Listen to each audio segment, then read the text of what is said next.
Hello बच्चों, let's read this question. If the Earth were to rotate faster than its present speed, the weight of an object will.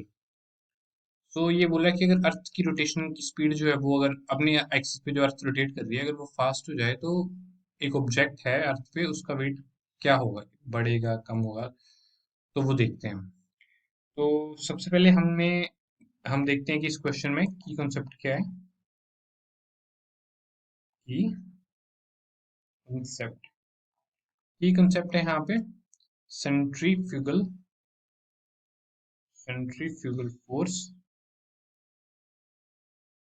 Due to rotation of earth. जब earth rotate करेगी तो bodies पे centrifugal force लगेगा बाहर की तरफ।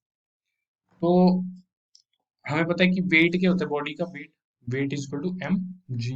M तो mass है, न्यूटोनियन मास है जो कि कांस्टेंट रहेगा किसी भी प्लेनेट पे, किसी भी सिचुएशन में।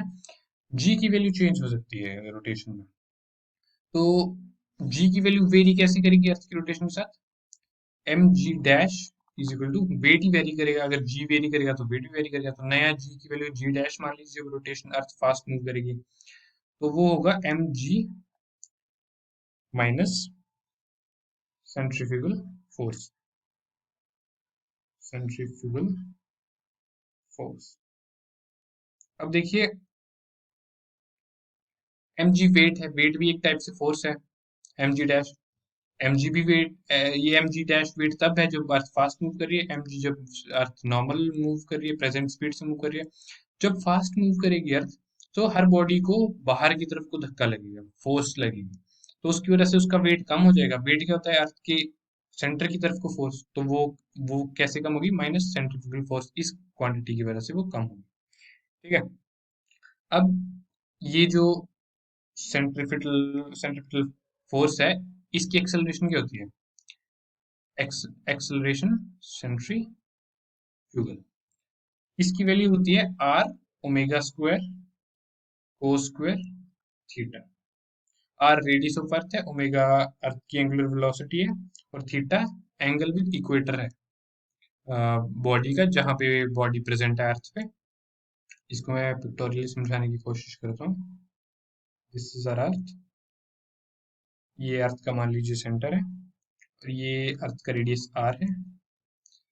तो ये हमारा इक्वेटर होता है कुछ इस तरह से। इस तरह से हमारा कुछ इक्वेटर होता है। तो इक्वेटर पे जो थीटा होगा ये जीरो होगा, और मान लीजिए इस पोजीशन पे यहाँ पे कोई बॉडी है, तो ये एंगल यहाँ से ऐसे मेजर होगा थीटा। तो ये हमारे पोल्स हैं। पोल्स पे हमारा क्या कितना होगा, 90 डिग्री। ठीक है। तो अब देखते हैं एट इक्वेटर। इक्वेटर पे क्या है हमारा, theta is equal to zero. So cos theta, cos 0 degree is equal to 1। So हमारी एम जी डैश की वैल्यू कितनी होगी, m ji minus r m are